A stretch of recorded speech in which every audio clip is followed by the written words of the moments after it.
Taste the Daily. இந்தியாவிலேயே கடன் வாங்குவதில் முதன்மை மாநிலமாக தமிழ்நாட்டை கொண்டு வந்த ஸ்டாலின் மாடல் ஆட்சியின் நிதியமைச்சர் தங்கம் தென்னரசுவிற்கு அதிமுக பொதுச் செயலாளர் எடப்பாடி கே பழனிசாமி கடும் கண்டனம் தெரிவித்துள்ளார். மேலும் கடன் அளவு பற்றி எங்களுக்கு பாடம் எடுக்க வேண்டாம் என்றும் குட்டு வைத்துள்ளார்.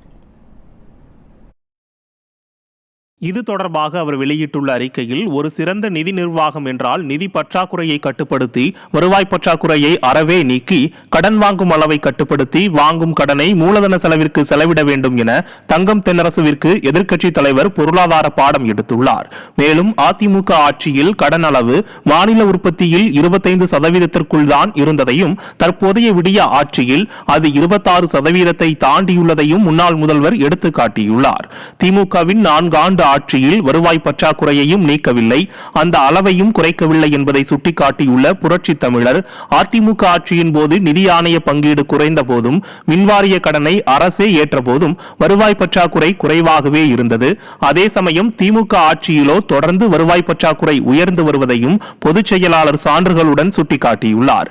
நாடு சுதந்திரம் பெற்ற 73 ஆண்டுகளில் தமிழ்நாடு பெற்ற கடனை காட்டிலும் விடியா திமுக ஆட்சியின் கடன் மொத்த அளவு 5 லட்சம் கோடி ரூபாயை தாண்டிய அவலத்தையும் பொதுச் செயலாளர் வேதனையுடன் சுட்டிக்காட்டியுள்ளார். வாங்கும் கடனின் பெரும் பகுதி வருவாய் செலவிற்கு செலவிடப்படுவதுதான் நிதி மேலாண்மையா என காட்டமாக கேள்வி எழுப்பியுள்ள புரட்சி தமிழர், தற்போது ஸ்டாலின் மாடல் அரசை போல் கடன் வாங்கியதில் இந்தியாவிலேயே முதன்மை மாநிலம் என்ற பெருமையை அதிமுக பெறவில்லை என்றும் கிண்டலாக குறிப்பிட்டுள்ளார்.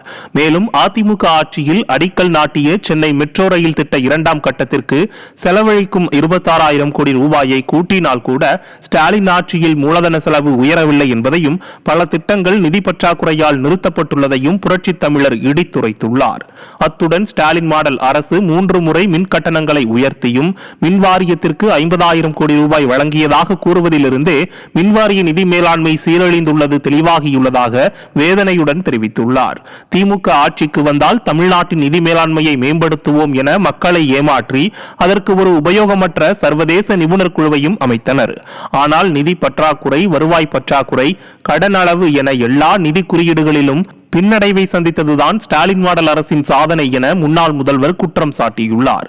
இதேபோல் மக்களின் கவனத்தை திசை திருப்பும் வகையில் அறிக்கை வெளியிடுவதை விடுத்து வாக்குகளை பெறுவதற்காக மட்டும் திட்டங்களை போடாமல் தமிழ்நாட்டின் வளர்ச்சிக்கான திட்டங்களையும் தீட்டி அவைகளை செயல்படுத்த வேண்டும், நல்ல நிதி மேலாண்மையில் அமைச்சர் கவனம் செலுத்த வேண்டும் என்று அறிவுறுத்தியுள்ள எதிர்க்கட்சித் தலைவர், நிதி மேலாண்மை பற்றி பாடம் எடுக்க வேண்டாம் என கேட்டுக்கொள்வதாக அந்த அறிக்கையின் மூலம் அதிமுக பொதுச் செயலாளர் எடப்பாடி கே பழனிசாமி தங்கம் தென்னரசுவிற்கு பாடம் எடுத்துள்ளார்.